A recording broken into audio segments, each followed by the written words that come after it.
All right, good evening and welcome to today's webinar. I'm Danae Aber. I'm the Healthcare Innovation Manager with Wellhead, Louisiana. Thanks so much for joining us today. Today's webinar is the first in our Telehealth in Practice webinar series presented by Dr. Ted Hudspeth, and we'll talk about many reasons why you should develop a telemedicine practice. Your line should be muted to prevent background noise. However, please feel free to enter questions into the Q&A box at any time during the presentation. We're going to try to answer some of those throughout, and then any we don't get to during the presentation we'll answer at the end. Today's session is being recorded, and the slides and the recording will be available on our website at walpen.org/telehealth. And with that, I will hand off to Tracy Ingram, who's going to introduce Dr. Hudspeth for us. Hi, everybody. This is Tracy Ingram. Welcome to the Telehealth in Practice webinar. I'm really excited to get this series started. Many of you may have seen Dr. Hudspeth's presentation at our annual Rural Health Workshop, and that got such a good response and good feedback that we had funders that asked us if we would contact him to do a webinar series. So here we are with the webinar series with Dr. Hudspeth to help providers across Texas and Louisiana to start telemedicine in their clinics. For me, it's a personal happiness because I happen to have known Dr. Hudspeth for several years as he's my own personal physician, and just by sheer kismet over the years, we both had a tremendous interest in telemedicine and have been talking about the advent and the progression of telemedicine. And then coronavirus hit, and he, at the same time, became one of the top Ochsner telemedicine people, and that led to the Rural Health Workshop, which led to this. So I'm going to turn it over to Dr. Hudspeth now and let the person with all the knowledge talk to you. Thanks. Well, that's very kind in giving me all the knowledge label there. I still feel like I am very much a student of this process. And, I'm going to have to learn from you guys because, I'm not in your system. So over this next 16 webinar series that we're going to be doing, we're going to hopefully get to know each other a little bit. We're going to have some polls over all of these sessions to ask you a little bit more about you so you can feedback to me and let me know where you are, who you are, and that type of thing. And hopefully in some of the question and answers that you guys send us, that'll give me a little bit better feedback on the things that you feel you need to know. I've been doing this process of trying to help develop a telemedicine program. Actually, I got involved in early 2018. I had been pushing for our administration to please let me help if you ever get telemedicine at Ochsner. And I think I badgered the right person too many times, and they finally decided to stick me in it. So that, which was my wish. So it culminated in me starting to do telemedicine in my practice in 2018, late 2018, where we started, a pilot. And for 6 months, I was trying to really do it as an urgent care type thing. Well, my practice is exceedingly busy. I have a very large practice of about 3,000 patients. I do 2 full days of endoscopy per week at Ochsner Baton Rouge Hospital.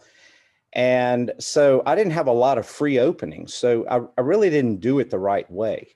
But after a while, I learned that doing more of the chronic care medicine and getting that information out to people that I'm doing this thing, that's where it really started to take off. And after that, actually, I had my entire clinic of 8 providers doing telemedicine by December 31st of 2019. And then we had a pandemic. I think this process would have probably taken me about 5 years to roll this out in our world, both with the primary care and specialties. But within a month, we went from having about 200 telemedicine visits in the entire Ochsner system in February of 2020. The pandemic hit in mid-March, and when we had a full month of data, which was in April, we had over 50,000 telemedicine visits in the Ochsner system. So I'm extremely proud of our pilot that we had done. It was enough to make it workable when we hit, the pandemic. But man, we still have a long way to go to tweak the system, tweak the processes, et cetera. So like I'm saying, the process, I'm still a student. And I wanted to drive home the point to you guys that you are absolutely not too late to this process. We are still very much in the infancy of telemedicine. And I truly believe that if you start trying to implement some of these small steps and going towards doing this in your practice, it will really be something that will be a very wise investment for you and for your patients. So I hope to be able to share my knowledge of what I've learned over the last several years in this webinar series. I'm excited that you're joining us. Whether you're doing it live or doing it later, this hopefully will be a very, very good thing for you. And I cannot thank, man, Danae, your site, your website that we will give you the link to at the end of this. That website is phenomenal, guys. They are going to have all of the tools and resources and connections that you are going to need to be able to develop this in your practice. So make sure that you go to that link at the end and give some kudos to Danae. So we'll get started here. As a teaser, I'm going to give you the list of all of the things that we will be going through. Right now, I'm gonna kind of move this over. Are you seeing all the screen now?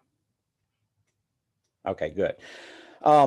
Briefly, we're going to go through why you should develop a telemedicine practice. That's today's presentation. But then we'll talk about choosing a platform, your professionalism and legal considerations that you need to go through, best practices in caring communication. That's so important to have people feel cared for in the virtual space, just like you do in your clinic in a face-to-face type visit. I'll go through workflows, both on the pre-visit workflows, which is, it can be so helpful if you work on this ahead of time with all of your team and get them involved and make a true workflow that works for you. And then your own personal workflow in the visit and after the visit. How do you document? How do you carry a patient through that process? All of that is stuff that I will go through with you, and we will really get down to the nitty-gritty on templates, et cetera, to help you out. I will talk about how I have now expanded my urgent care telemedicine, and more importantly, I think, is the chronic care management piece. That, my friends, is going to be the big ticket in a regular clinic, in my opinion, in the future. This is really where you are going to connect with your patients more than you ever dreamed in that chronic care space. And it's something that you will be able to do and compete with others on in a very good way. Next, we're going to talk about marketing, all the way from social media to direct outreach to your patients that you currently have. We're going to talk about team troubleshooting. So, your nurses are the folks, and the MAs and the front office people. Those are all the people who get them in the visit with you. Well, I've often said that when the pandemic hit, my nurses station quit being a nurses station. It sounded like a tech upstart company out in California. I mean, they were talking about, you got to go to your website and download this app and, all that stuff. So I'll go through some of those verbiages and things that they talk to patients about to get them into the visit smoothly. And then I'll talk about value metrics in telemedicine. There are some big things you can do to add to your value metrics for your patients. And also we'll talk about billing at some point. So let's move along.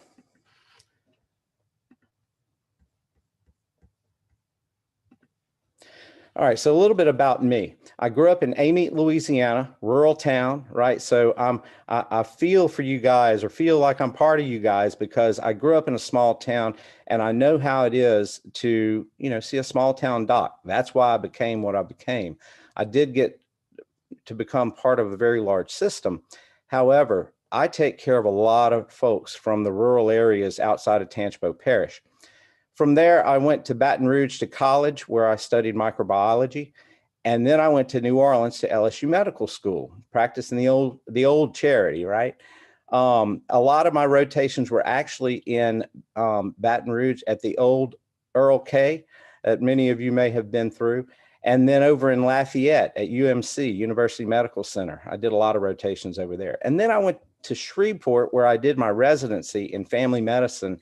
And they were really bent on procedures, which that's how I ended up doing endoscopy.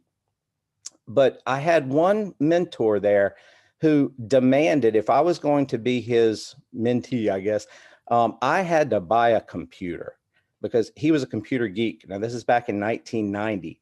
I spent $3,000. That was a tenth of my annual salary on a 386 computer. All right. And he started teaching me how to do searches from home in the libraries. We didn't even have the regular internet back then. That was all DOS based. So I credit him. His name is Dr. E.J. Mayu, and he is a phenomenal teacher in family medicine. And then I did a bunch of moonlighting over in Monroe and Arcadia. And the reason I wanted to go through these is, guys, I've been all over this state. Many of you are probably from, areas that I've been around. And I feel really passionate about healthcare in Louisiana itself. Ochsner now has a project where they are trying to bring us from almost dead last in healthcare to 40th by 2030. They call it the 40 by 30 program. And there is no way that we can do this without you guys. So that's why I feel like I'm in such a wonderful position to do what I can to help make your practices more efficient and being able to see patients in a better manner or see them at all, because many people I know have transportation issues, et cetera, and they just can't get to you, so they don't get the care. And I'm very passionate about the fact that this model that we're talking about now is going to allow you to do that, okay? So moving right along, right now, well, for the last, 27 years, I've been practicing in Hammond, Louisiana. I practiced out of North Oaks Medical Center, where I'm on staff, and I do all of my endoscopy over at Ochsner Hospital in Baton Rouge. And my clinic is actually a primary care clinic there in Hammond. So when I wasn't working so much, we had a large family. We built a large family, my wife and I. So we actually have 5 children. This is from this summer. 3 of the others in this photo are wives and better halves now. So I'm very proud. I'm very, very much a family man. So I just feel very blessed that family medicine has led me to this. All right. So the reasons that I invested in telemedicine, and I'm going to call it an investment because an investment is something you have to work for. And I have worked for this, but I had to kind of do a soul search here. Some of them are very personal reasons that benefit me. And that's one that you're going to need to put a big checkbox on to figure out why would it benefit you, okay? There are patient reasons to do telemedicine. There are competition reasons. Your competition is coming after your patients right now. And I'm going to really dive into that in great detail today. I wanted to be able to increase some services, some things that I didn't do before that I can do now. I wanted to have better quality, wanted to lower my costs in my clinic, and I also thought it would grant me some other opportunities. So I want to talk about opportunity itself. The definition of opportunity is when demand outpaces supply. And right now, 71% of millennials want to book appointments via a mobile app.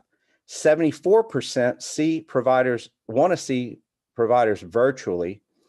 75% look at online reviews of the providers they're going to see. And 33% have downloaded a health app in the last 30 days. 42% have already used synchronous video to see a provider in telemedicine. But the last that this study was done, only 14% offered digital tools to be able to access information. And 23% of hospitals offered a range of virtual health and telehealth access. 20% had an online price estimation tool, and 43% provided messaging between patients and providers. Now, granted, some of this information is before COVID, but I can promise you right now that there are many people wanting to do telemedicine and just have not had the services offered to them. But once they do have that offered to them, we are in a consumerism market right now, and they will want it if it is easier, more convenient, and less costly if they can get the job done. And telemedicine allows that to happen. So I'm going to go through some personal reasons here. For me, 3 days of my week, I work in a clinic in Hammond. 2 days of my week, I'm in Baton Rouge. I still have 3,000 patients to keep up with. How do I do that? Well, obviously, being able to see patients on the run or on the go or in different places was very important to me. Right now, when I finish endoscopy around 3 o'clock on Tuesdays and Thursdays, I still have some time that I can log in, see some pre-scheduled patients in telemedicine, and take care of them. Whereas before, I'd have to travel all the way from Baton Rouge to Hammond, get set up in my clinic. My nurses are heading for the door about that time, okay? But now I'm able to do that. I felt like I could expand my patient base. I've had a number of patients who have moved from Hammond, and those patients are now retained. I've said, well, you've moved to wherever. I can still take care of you when you need me to. And they're happy with every now and then coming in for a physical with me. They love that they can keep that established relationship with me. And then I feel like I've been able to reduce emergency room visits. I've been able to see them on the fly and not have them go into an ER at times. I've been able to improve my quality metrics. My efficiency in my office has been better. My nurses don't have to room patients and do all of that kind of thing. So we've been able to actually cut costs from that standpoint. My nurses can do other tasks for the clinic. For me, it's been exciting. So it's helped my burnout. I feel like patients have very much loved that I do this. They feel like it's a service I'm offering to them. And when they love me for doing that, it prevents my burnout. It improves my resilience. Okay. And I have felt that. I really have. Financially, I had no idea a pandemic was coming back in 2018 when I wanted to do this so badly, but it absolutely, helped us mitigate the financial strain that the pandemic imposed on us. So it also has provided me a lot of job security because I'm able to retain my patients. And again, I talked about decreasing our clinic costs. For me, I want to drive home some of these pertinents on the financial part of it. On the high blood pressure and diabetes patients, historically, when I would have a patient change their medication on either one of those topics, I would either have them send me a list of their pressures since then, or have them come and see my nurse and recheck the pressures. Or the glucoses was the same. I'd get a list in my paper inbox on all of that. And then I would evaluate that and I would manage it. That's an E and M. I've historically been doing a lot of work on paper and not being remunerated for this. So think in your own practice, are you doing a lot of that? Well, there is no doubt about it. I mean, that is really something you should be paid for. And right now, when I have someone that I change their medicines on, I offer to them to follow up with me in 2 weeks via telemedicine. They actually are now sending in their vitals that come directly into the chart. I've built a template that pulls all that data when I see them in 2 weeks. And I'm not only evaluating, managing it, and getting paid for that, but it is an incredible opportunity that I've seen big movement on by me having one more touch point to drive home their diet, their exercise. Are they really doing what I asked them to last time? If not, I'm giving them additional tools. And so we've really been able to move the needle on some of the quality with doing that, okay? The same thing for anxiety and depression follow-ups. I was always so busy, I just wouldn't have people follow up unless if they were having problems. Well, now I actually am able to follow up with them and, again, be remunerated for that. I want to ask each of you to think about how much phone medicine you're doing, meaning a phone message comes in and you send in a medicine for them for whatever they're having, a nausea or runny nose or whatever it is. Right now, if you can convert that into a visit, I promise you, you are doing better care than what a phone clerk puts on a piece of paper as far as all the symptoms are concerned. So that's good. And that's going to improve your quality. And I promise you, it improves patient satisfaction. I have a story about one lady that was a diabetic who's been with me a long time. And I asked to see her. And she ended up telling my nurse after the visit that she felt so impressed that I would take the time to visit with her. And she felt like I cared about her sugars. That is a very satisfied patient just because I took the time to visit with her and discuss her diabetes with her. So people want to do these kinds of things, but it's often difficult for them to get to a clinic. So you take the path of least resistance and you just change the medicine. So I just want you to think about those kinds of things and how important it could be for your practice in many different ways. There are patient reasons. The biggest thing I think for them is their time, their transportation, and location. And when you start looking at all of the cost issues or the ways that patients can save on their costs, it ends up being around those type things. Your charge is your charge, whether you're seeing them in the clinic or seeing them virtually. So that's not generally that different, but those other things are. And if you do have some patients that, are very busy in their own jobs, man, they were really willing to pay whatever they have to not have to leave work. So this is a good service to them, and it gives them greater access. Now, your competition, this slide, I'm going to really delve deep through this topic. So bear with me. This page itself is more designed for you to go to later and be a link source to be able to look up all these things on the different major players that I see. But, some big ones are CVS, Walmart, Walgreens, Amwell, and Teladoc are both just in the virtual space only. And then Ochsner. We have both physical space and virtual space. So I'm gonna go through a few of these. The Walmart actually, their strategy right now is to have a 24/7 telehealth plan. But as I will show you a little later, or I'm going to tell you here actually, they're actually outsourcing all of their physician services right now to another company. Okay. But they are currently giving zero costs to patients who are their employees. Walmart employs a lot of people and a lot of people in our region. All right. So there's zero costs for that to those patients, and they're fairly inexpensive for non-employees. Walgreens also, they want to actually be the front door of medicine is kind of how they quote it. The front door of patients coming in and doing their regular healthcare, including getting their prescriptions. So they actually accept HSA and FSA cards, and they don't accept insurance, but some insurance companies will accept claims, so to speak, when you submit it. All right. So they're not that far along into that part of it yet. To me, CVS is further along than many others right now because they're actually offering regular in-clinic visits. So they have hubs, CVS hubs, health hubs, they call it.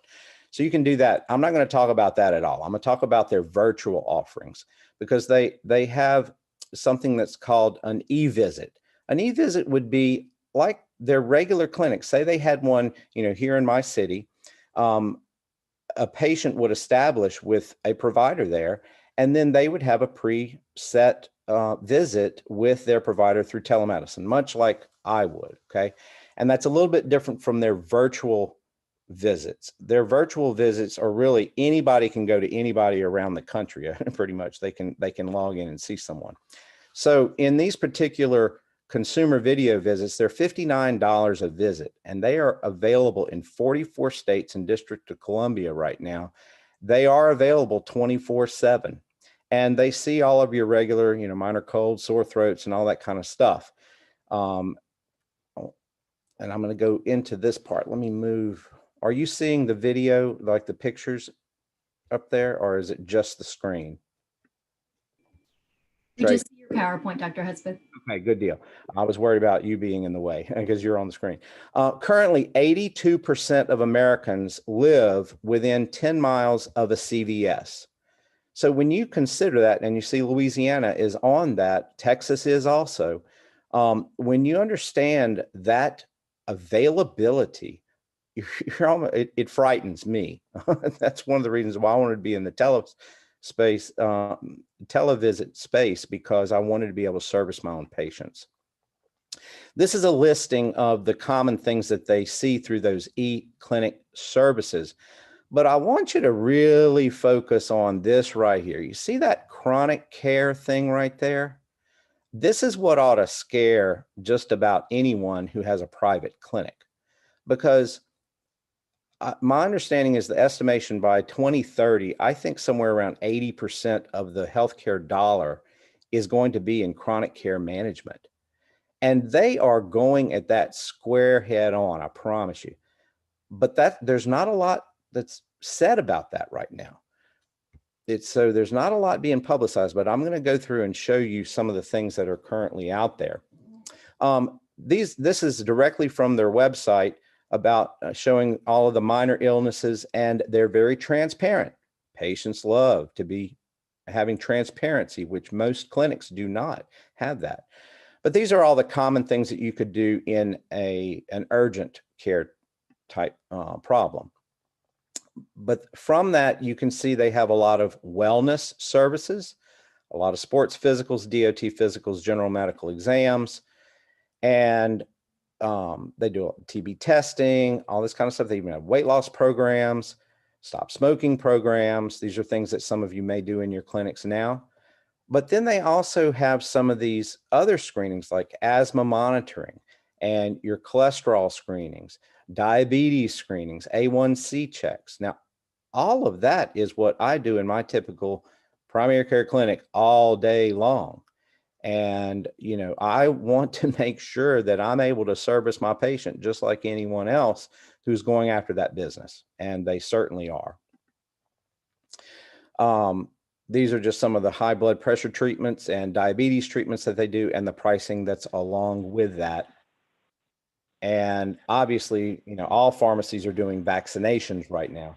And I know many clinics are giving up on doing vaccinations because they're losing the game. It's more costly to keep vaccinations than it is to just have someone go and do it at a local pharmacy.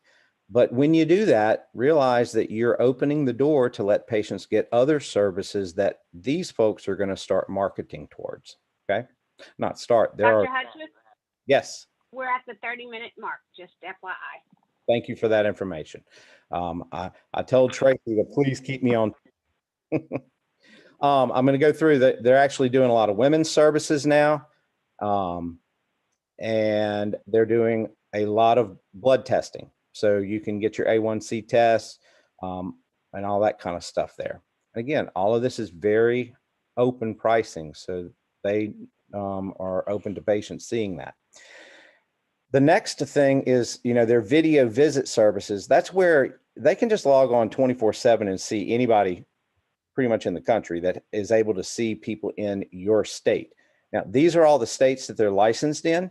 So your patients can definitely log on and see a provider. 94% of the American population can have a virtual visit at CVS right this minute.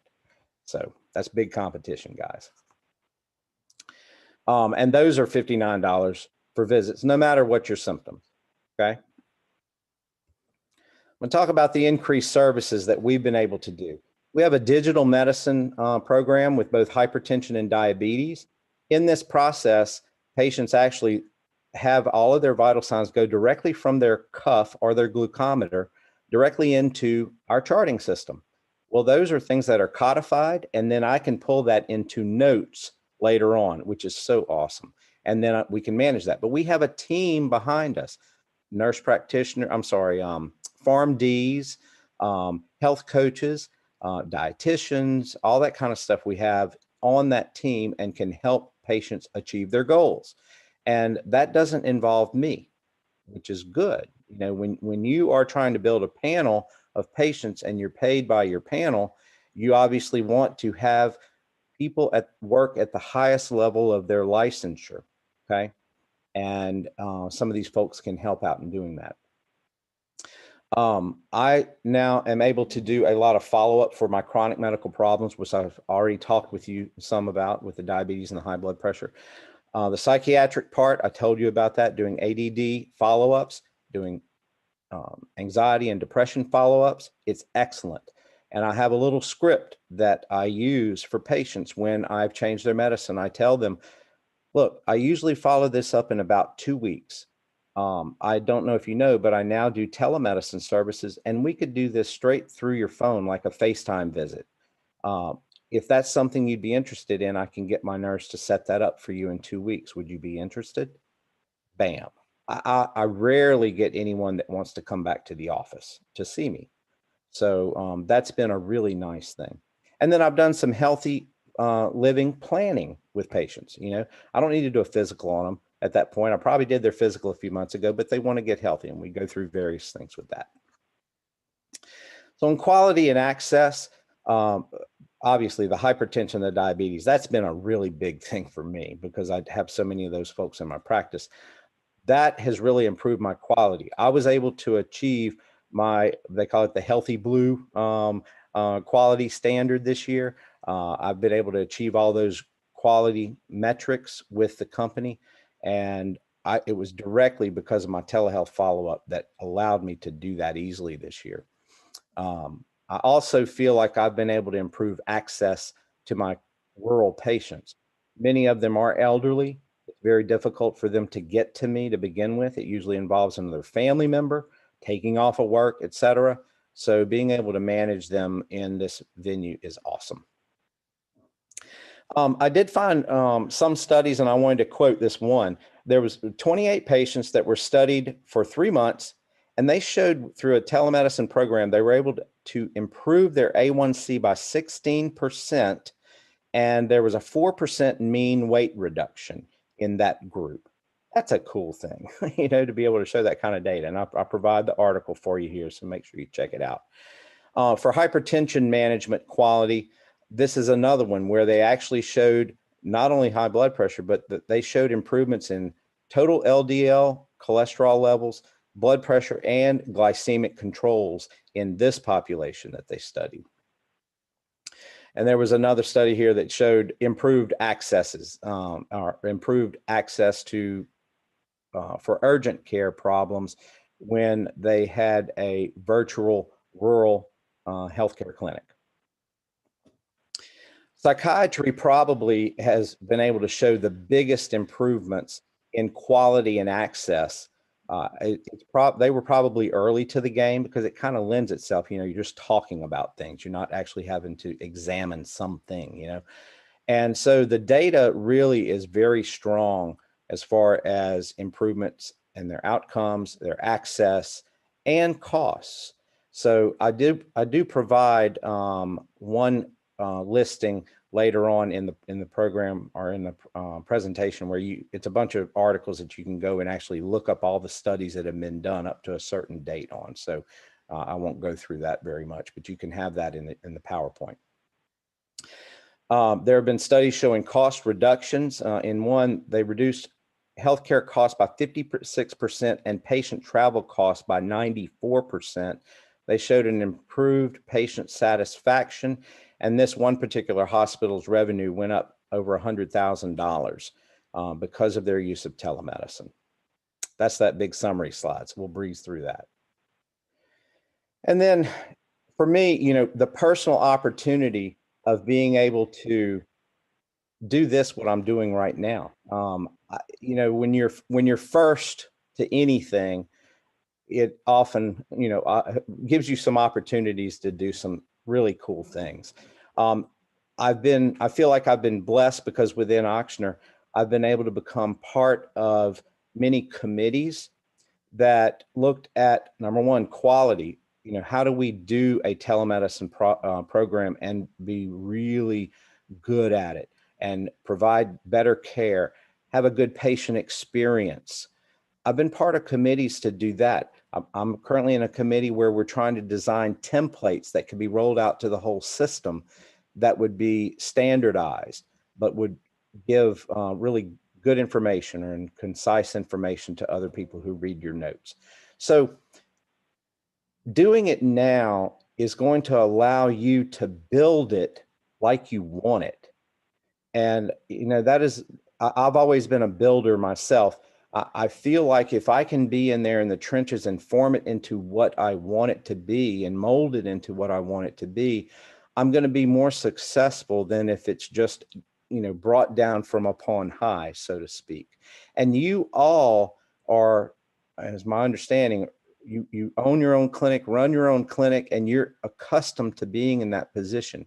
And while it may be seen as a chore to do this, Tracy and Danae are going to be giving you all of the tools that you need to be able to do what you need to do to start this process. So I really invite you to try to share this with other folks in your clinic. We're going to be going through things that are more pertinent to your nurses. And I believe we're going to try and let you know ahead of time that they need to be part of the webinar also on specific webinars. At this point, you kind of need to think yourself about why should you invest in telemedicine? It's the same points I went through for myself. Think about your personal reasons. Why would it make sense for you to be able to do this in your busy day? Why would it make sense for your patient to have this as an opportunity to be cared for because they can't get out of work or they can't get to your place, or because they really just like you, but you didn't have an appointment available at other times, right? Think about your competition. You may be in a really rural area, but when you realize 94% of the American population can pick up their iPhone and have a visit with a provider, it starts to scare you. And you can provide services to people. They will do it with you if, to me, two things. One, they have had a visit with you before in the real space and they know you. And number two, if they had a great experience with you in your clinic.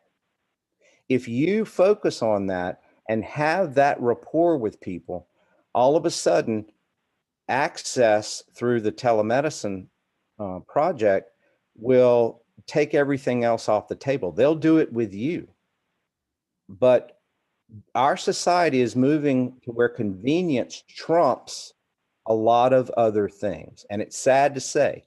It really is, because that's not how I grew up in the medical field, okay? But that is the way the world is moving. And I want to be part of making sure that I craft my future so that it's more stable. And I think telemedicine will do it. Being able to increase services, doing things that you don't do now, but would be excited to do, you can provide through this medium. We are all going to be paid on our quality, right? All of the health plans and the government are going to quality. And specifically the federal government is getting out of the risk business. So think about that. Right now, the federal government is on the hook for the risk of the care of the patient. As we move into the very near future, they're going to be offloading that risk and are going to be giving the providers a specific amount of dollars. And at that point, you are going to have to manage the patient the best that you can with the dollars you were given. And they are not on the risk on the hook for the risk of the patient's health anymore. We are going to be at risk. So it is incumbent upon us to start thinking about that now and making moves to be as efficient as we can to get the patients the care they need, when they need it, and how they need it. And telemedicine is one thing that we can do to make that happen. So your quality is going to have to improve, or you're going to get money taken off of the table by the insurers and the government. again, going to costs, we've all got to manage our costs in our clinics as tightly as possible. And it is more efficient on our staff when I'm seeing a telemedicine patient. Okay. And then who knows about your own opportunities, where doing something like this is going to lead you into the future. So I think, I had originally wanted this to be very conversational. I had planned with Danae that we were going to banter a little bit back and forth. But when I started realizing the information I had to go through, I just wanted to roll and go. I knew that we would be able to do Q&A afterwards. And so, Danae, have you been collecting any good questions? I don't see any in the chat at the moment. I'm going to go ahead and launch this poll and get people to take that, so we can kind of see what the group looks like, how many people are doing telemedicine, and what kind of credentials we have on the call. So I'm seeing an NP that's not doing telemedicine, an other that is doing telemedicine. We've got some physicians. Can you see the results as they're coming in, Dr. Hudspeth? No, I can't see that. Okay. I do see the poll. Oh, gotcha. But I don't see the results. Let's see. Okay, while people are taking that, I'll go ahead and read out the question we just got here. Okay. How does it work with adolescents and minor care law with STD screenings? Adolescents, minors. Well, me in our clinic, we usually have to have a parent, consent for those types of things in our own clinic. So I don't know how that would work in the telehealth space because I haven't done that part, myself. I haven't had that opportunity yet.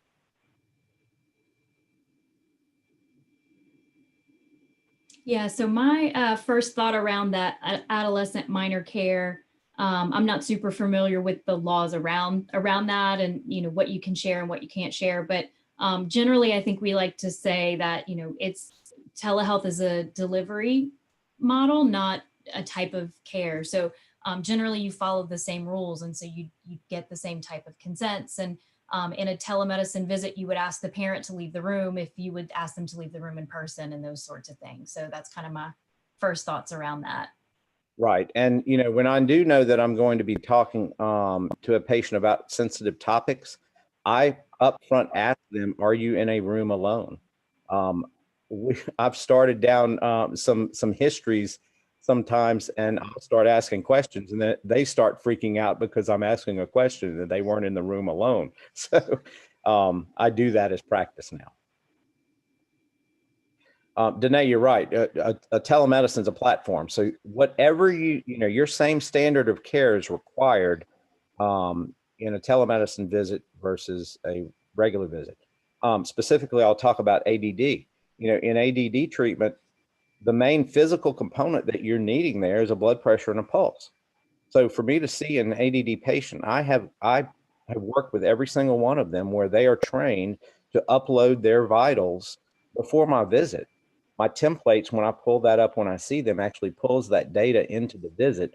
And now I have what anyone would be looking at as far as following that type of medication and the side effects that it can cause. That's the only physical component you need. So our next question, we are currently using a telemedicine platform, but our rural patients many times don't have good cell service. I can't see rashes, for instance. Sometimes in pediatrics, the child is moving around too much. What do you recommend for that?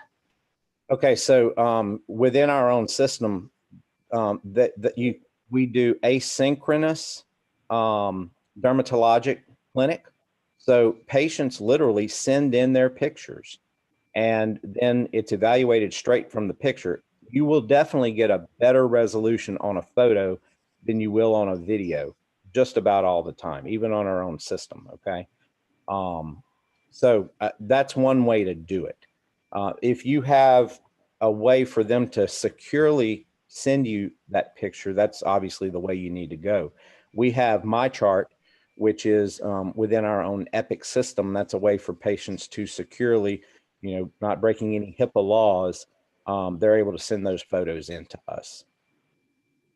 Yeah, and she says, I sometimes have them send me a cell phone photo, but it's not secure. So we kind of run into Yeah, there. you're going to need to work on your systems. Right now, my understanding with COVID, pretty much anything's on the table now. All the laws are being loosened, I guess, right now. They're But not enforcing. yeah, they're not They're not enforced. enforcing. But yeah, that's a great way of putting it. Keep me straight.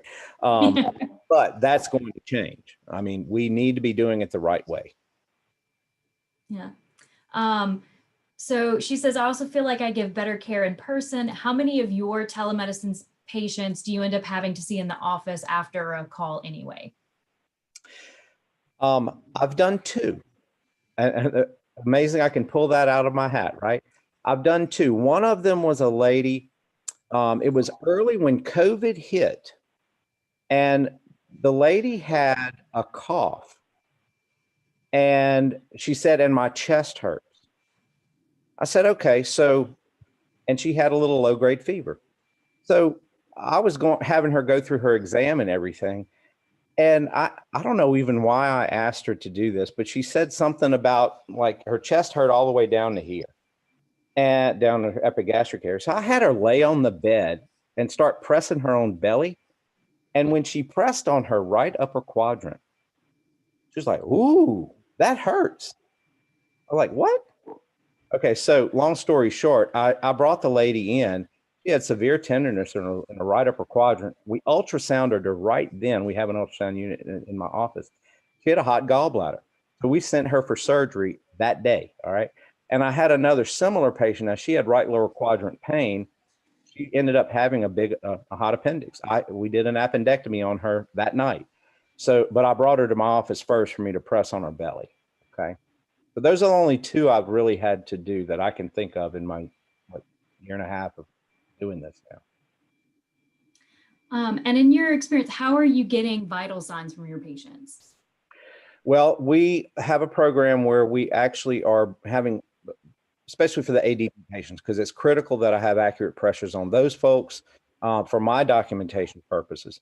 For my hypertension patients, it's for their regular high blood pressure that we're following up. We actually bring them to the clinic, have my ancillary nurse check their blood pressure cuff. So we validate it. We've now put in Epic a little button that we can say, we validated this patient's cuff in blah, blah, blah, whatever date it was. Okay. So we can go back and look at that. But from there, I have them check their vitals and they can upload that directly into their app. Their MyChart app allows that. And many apps allow that to happen. And it comes directly into the chart for us to look at later. Did that answer that question? That was.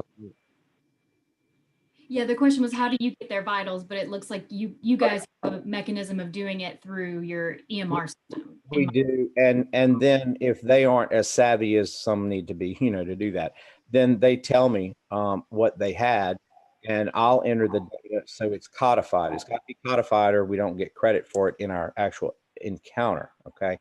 Now, sometimes my chart allows me to take pictures of the patient. So I'll have them hold their monitor up to the screen. I snap a photo and I'll just drop that into the note. Okay. Do that with their pulse ox. My COVID Sorry, patient. 10 minutes.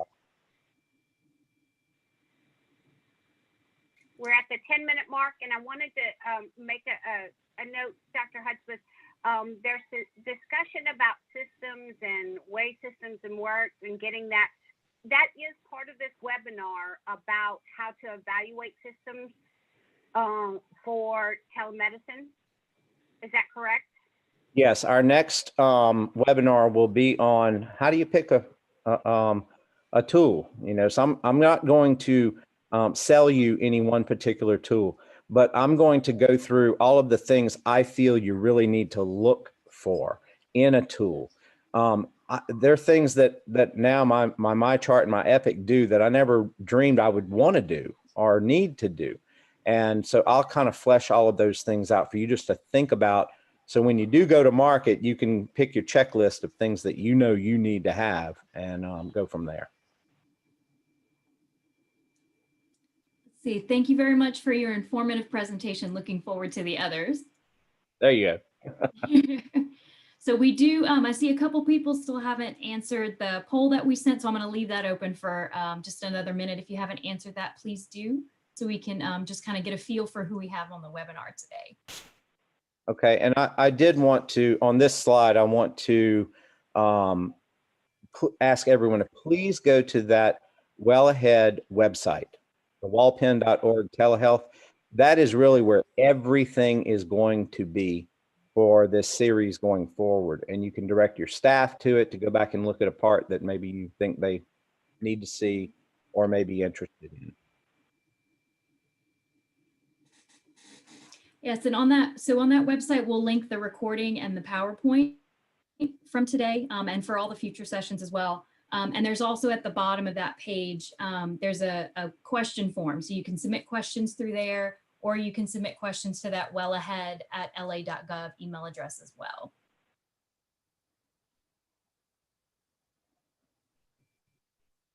We'll just wait a minute, see if there's any more questions that come through. We have a thank you. Thank you.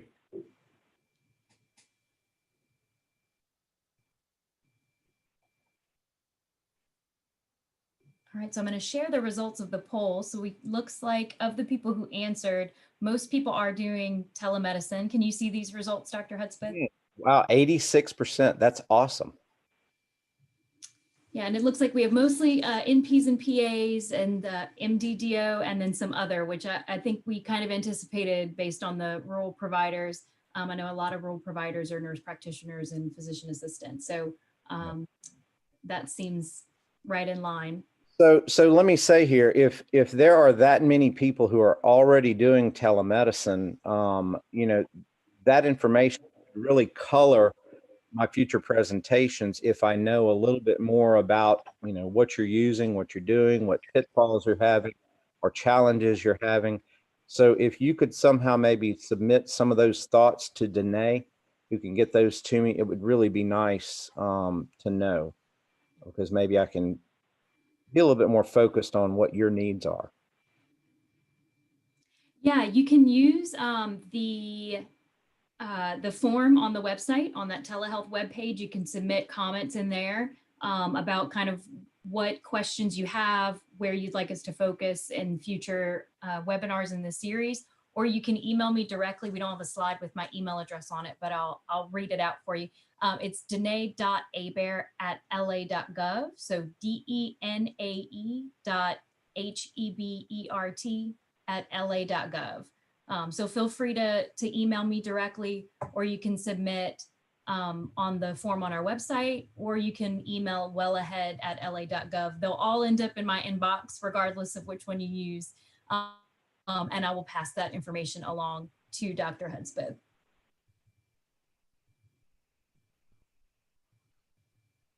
All right, and I think that's it. I don't see any additional questions coming in. So thank you guys for joining us. And our next session will be on Thursday, the 28th at 5:30 p.m. same time. And again, we'll be talking about selecting a telemedicine platform and some of the things you should consider in doing that. So thanks and have a great night. Thank you. Thank you, everyone.